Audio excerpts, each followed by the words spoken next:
Oi, pessoal, turma de Psicossociologia da Moda, professora Kátia Zanvettor aqui. Vamos dar sequência à nossa leitura do texto do Bauman. A gente estava lendo, como vocês lembram, capítulo 9, Tecnologia, Expertises e Habilidades. E hoje a gente vai dar sequência a essa leitura, lendo o tópico Consumo e Publicidade. Aqui eu vou discutir um pouquinho com vocês, né, essa relação, apresentar o texto, trazer algumas questões que eu acho mais relevantes nesse texto e depois lá no Zoom a gente se encontra para tirar as dúvidas e debater um pouco mais. Tá legal? Então vamos lá. O que isso tem, né, a ver com a nossa disciplina, consumo e publicidade?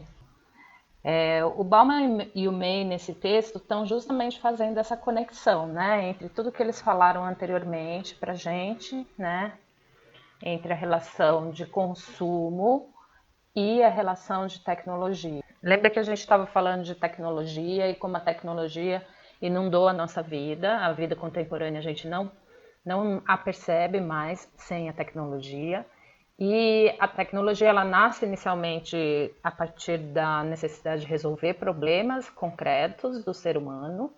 E hoje o que eles nos apontam nesse texto é que a gente vive uma dependência dessa tecnologia, porque a tecnologia existe por si só.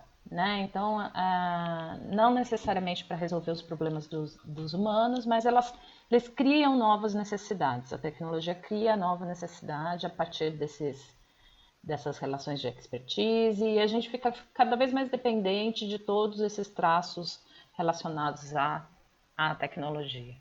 A reflexão que eles vão fazer nesse ponto, então, é que isso tem a ver com o consumo, né? E como que a publicidade funciona como um mediador importante para fazer com que essas coisas, essas novas problemáticas do consumo de tecnologia, de fato sejam vistos pelos consumidores como algo necessário, tá? Então é um pouco disso que o Bauman e o May está falando, né? Então a gente está pensando aqui que eles estão pensando principalmente nesse desenvolvimento, né, da expertise, que a expertise é autoimpulsionada e autorreforçada, ou seja, não há um motivo real para que determinadas experiências tecnológicas ou determinados desenvolvimentos tecnológicos se façam. Ele simplesmente acontece porque a própria tecnologia vai se desenvolvendo e ele vai sendo autorreforçado como uma coisa necessária.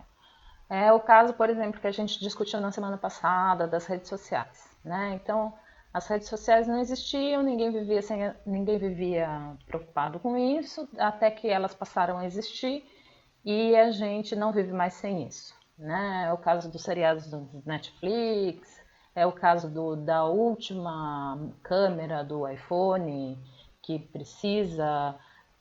você precisa ter e que você vivia sem há 10 anos atrás, mas que agora parece uma coisa impossível de viver. Então, os problemas são encontrados pela tecnologia, né? A tecnologia passa a descobrir novas problemáticas, criar novas necessidades para os seres humanos. A gente está vivendo justamente nessa conjuntura, né? E aí eles falam para a gente que é preciso, que para isso funcionar, para isso acontecer de fato, é preciso criar uma nova relação de valor de uso e valor de troca. O que seria esse valor de uso? O valor de uso seria essa coisa prática, né? A qual a gente se liga aos objetos, por exemplo. Eu preciso de uma camiseta para sair na rua, né? Porque está frio, porque eu preciso me sentir confortável, porque eu não vou sair pelado no meio da rua. Então, existe um valor de uso para esse objeto camiseta. Né? Assim como existe um valor de uso para o objeto regador de plantas, por exemplo, mas que só existe esse valor de uso porque existe embutido nele a ideia de que você precisa ter plantas em casa, precisa regar suas plantas, etc, etc. Então você tem aí um valor de uso e só que aí você também tem que colocar um valor de troca, né?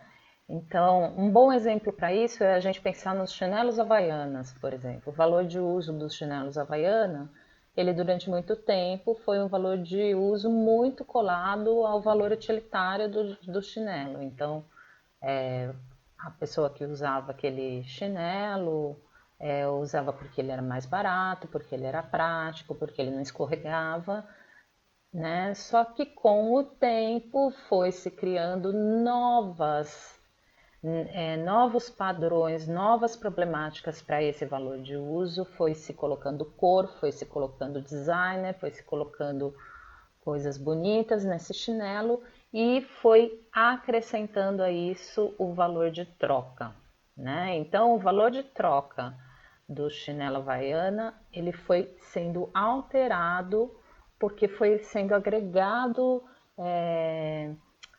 conceitos de tecnologia, de inovação, de moda, de fashion nesse chinelo.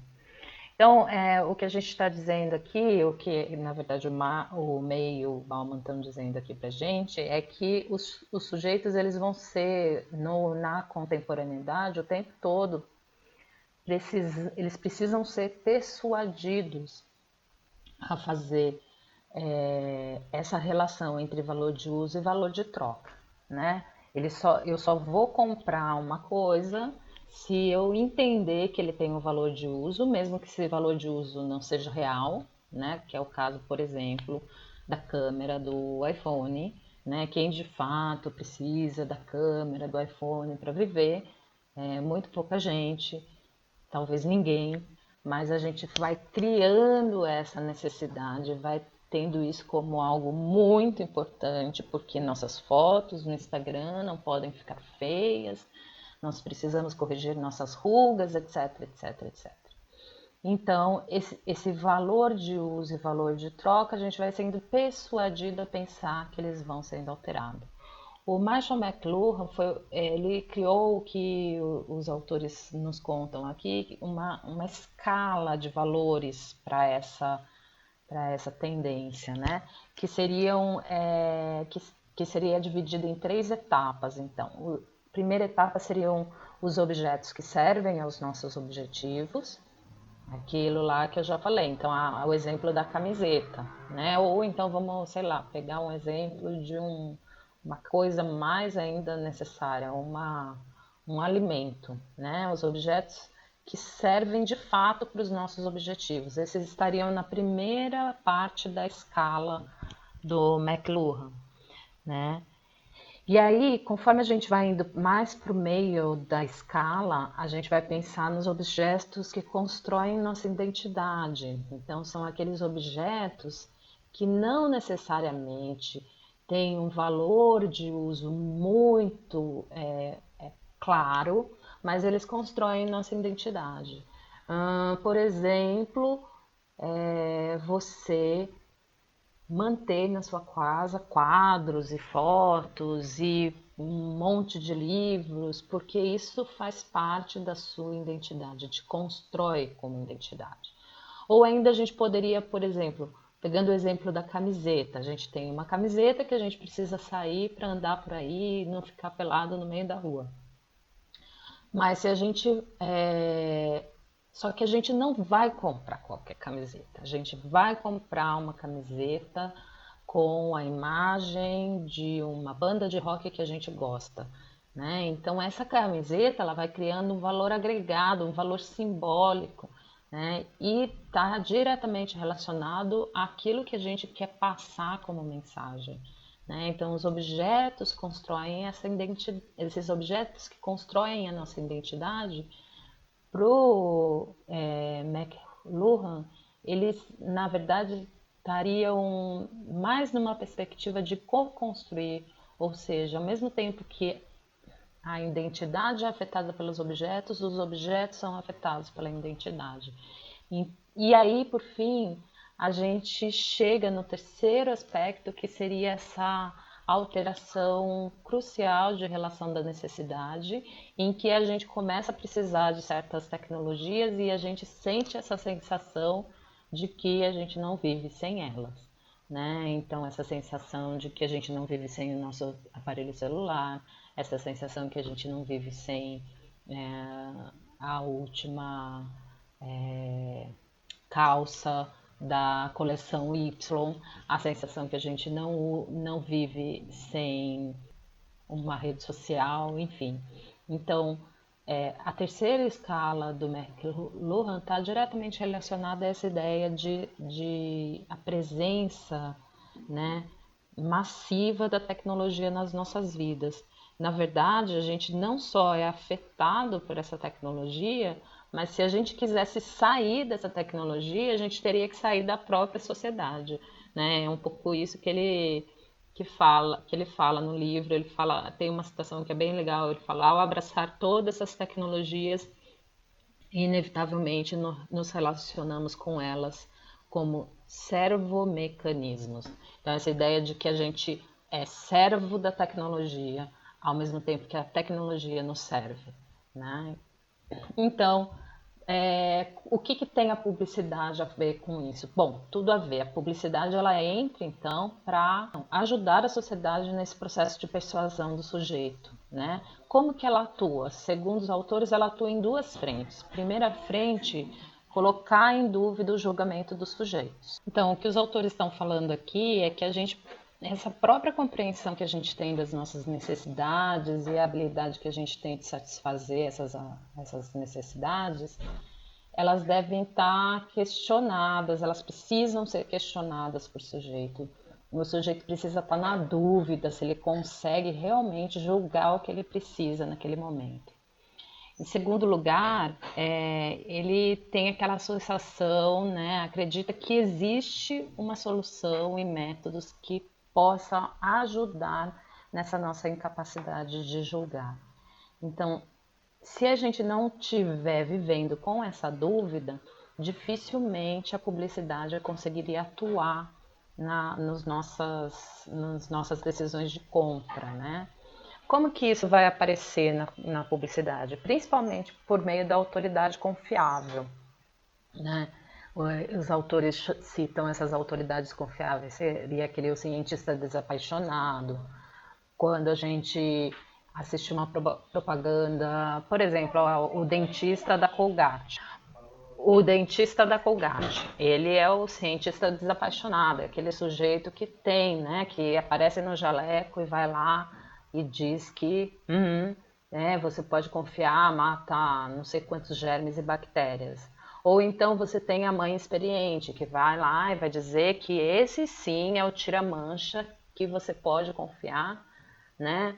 Que é o melhor tira-mancha do mercado. E o famoso distinto, você tem aqueles, né, sujeitos que na era contemporânea são conhecidos por muitas pessoas, e que vão lá e atestam para você que você pode fazer um financiamento naquele banco, porque aquele banco sim é um banco confiável.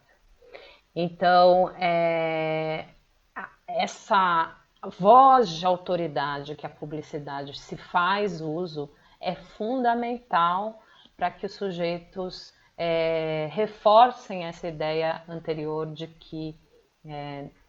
de insegurança, né, em relação ao que pode ou que deve consumir, e de certeza que há outra pessoa que sabe o que você pode e deve consumir. Porém, os autores vão falar o seguinte, que a publicidade ele só pode fazer esse efeito na sociedade porque a gente vive uma sociedade de consumo, né? Então, se a gente não tivesse tão imerso nesse processo de consumo, que desde muito novo a gente cria um padrão em que as coisas de fora, o consumo, os objetos, são aquilo que vão resolver as nossas necessidades como seres humanos, se a gente não tivesse imerso nessa cultura, a publicidade nunca teria efeito, né? Resta saber quem produz a cultura, a própria publicidade, né? Ou a publicidade é reforçada pela cultura, né? É uma coisa muito difícil porque é uma coisa muito antiga essa nossa relação com os objetos, né? Faz muito, muito tempo que os seres humanos se relacionam com os objetos a partir de valores de troca, né? E valores de consumo, né?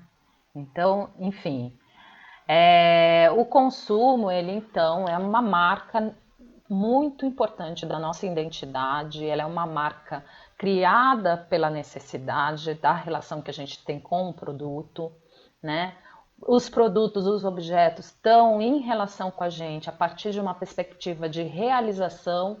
Então, quanto mais objeto nós temos, mais realizações nós alcançamos quanto sujeitos na Terra, né? E há essa sensação de satisfação por meio da compra, né? Isso é uma perspectiva também muito antiga e, enfim, os antropólogos e a psicanálise também nos ajudam a entender um pouco essa relação que a gente tem com o consumo, né? A vida e o mercado, então, a nossa vida para os autores está submetida ou submergida nessa relação com o mercado o tempo todo, né? E numa falsa perspectiva de como se todo mundo que vivesse nessa sociedade de consumo tivesse o mesmo potencial de acesso aos bens de consumo, né?